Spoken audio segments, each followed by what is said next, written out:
And we know that the need is growing in religious institutions like Catholic Charities and in the food shelves that we run in our congregations and in the programs where people are sleeping on our church basement floors. And we know that the groups that are most likely to show up more frequently now are working people, right? The working poor. And we just cannot abide by that for a number of different reasons. We put a lot of energy into the direct service that helps people when they fall through the cracks, right? But when we do that, we have to be really aware that we are effectively subsidizing the practices, the low wages and the poor health care that employers are offering to their workers. And so if we really want to change this, we have to be focused on the systemic things we can do to make it different. We used to focus a lot on lawmakers. In the 1980s, when Ronald Reagan said we needed to shrink the size of government and the safety net got cut, religious congregations stepped in and started to provide direct services and then said, no, legislators need to be held accountable for making things different. We haven't done that with employers, though, in the religious community. And so one of the reasons that we're going into congregations is to say, look, if you really want to alleviate poverty, if you really want to make sure that people who work don't show up on your basement floors, then it's crucial to give workers the opportunity to build the power they need to have an equal voice in the workplace, and crucial to tell corporations that it's their turn to start making things right and to start making things right.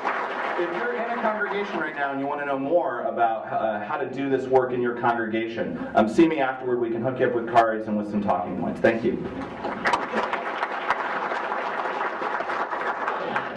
Thank you, Matt. I especially want to thank you for reminding us that when Martin Luther King went on to his reward on April 4th, 1968, he was helping a drive for better work, better wages, better conditions for sanitation workers in Memphis.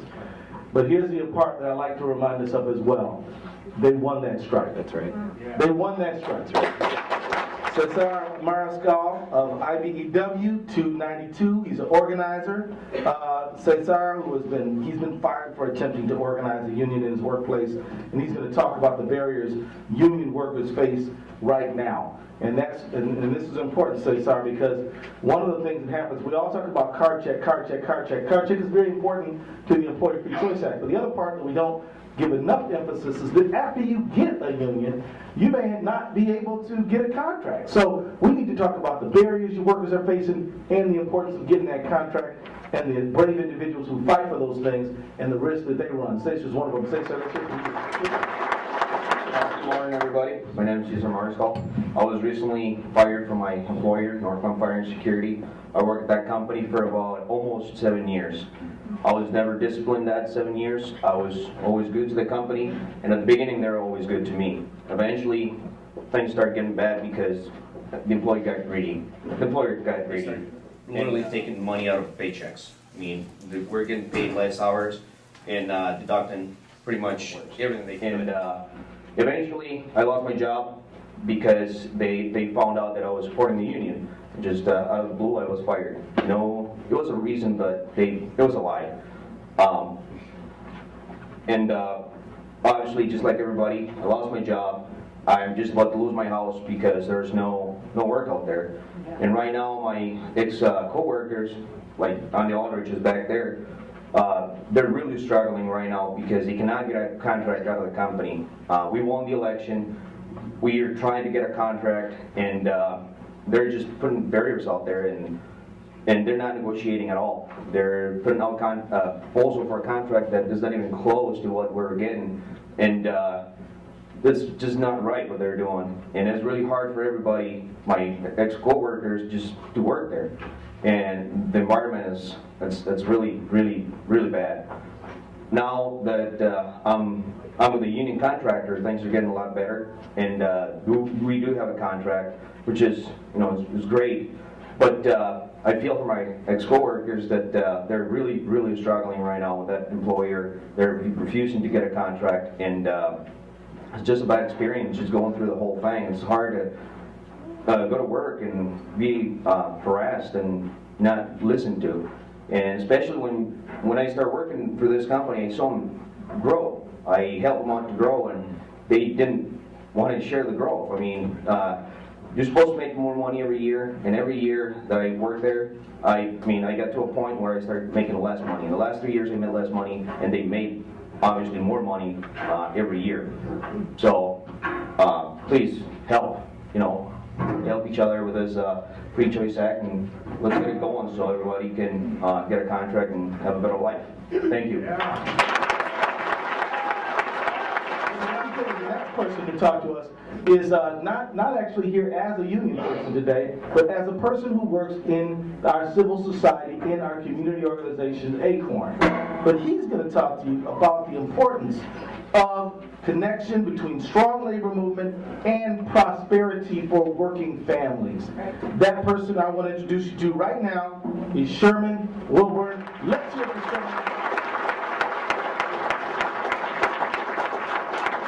How's everybody doing today? It's good to see a lot of hard workers.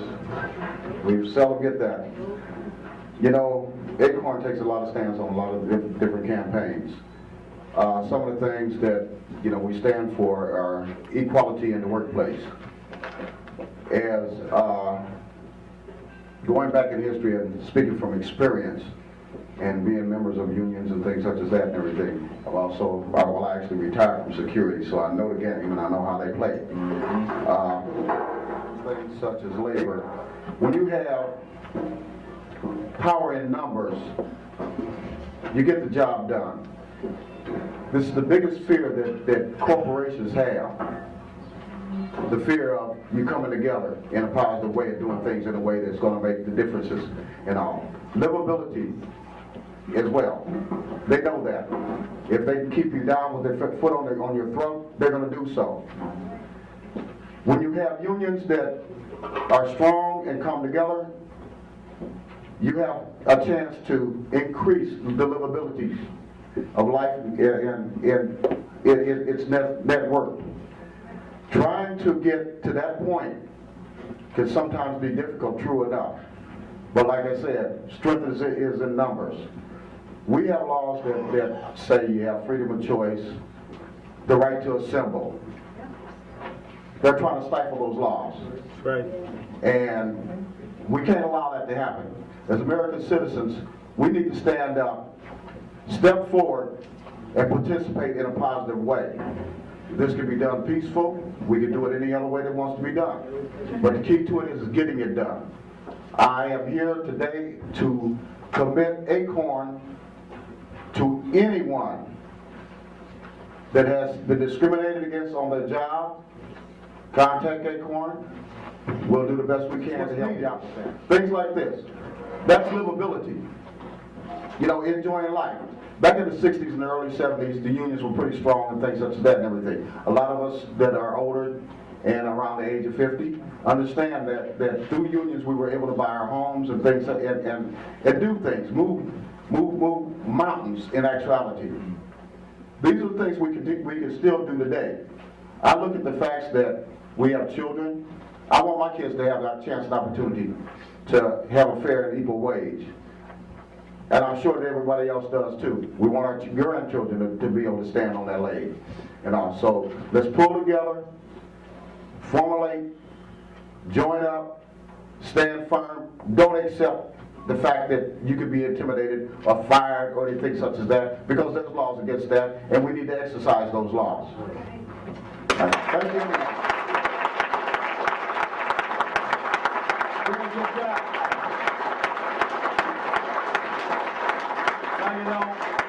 I want to thank, can we get a big hand for all of our panelists here today?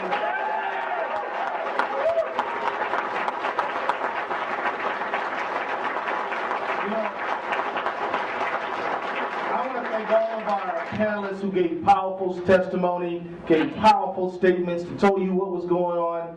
And I want to thank them for getting straight to the point, no dilly-dallying, just making your point and moving on, because now we're going to talk to you. You're going to make your point. You're going to get 60 seconds to ask your question or make your point, and then we're going to try to keep it moving pretty quick. But I just want to say, as we wrap it up and just sort of synthesize some things that we said here, it's critical to understand, based on one of the points that Wilbur made, is that at ACORN they fight dealing with this foreclosure crisis. And as you know, the foreclosure crisis is worse than any time since the Great Depression.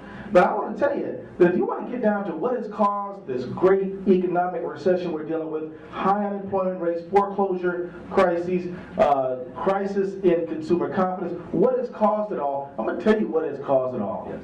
It is the depriving of workers of their rights. That's the root of it.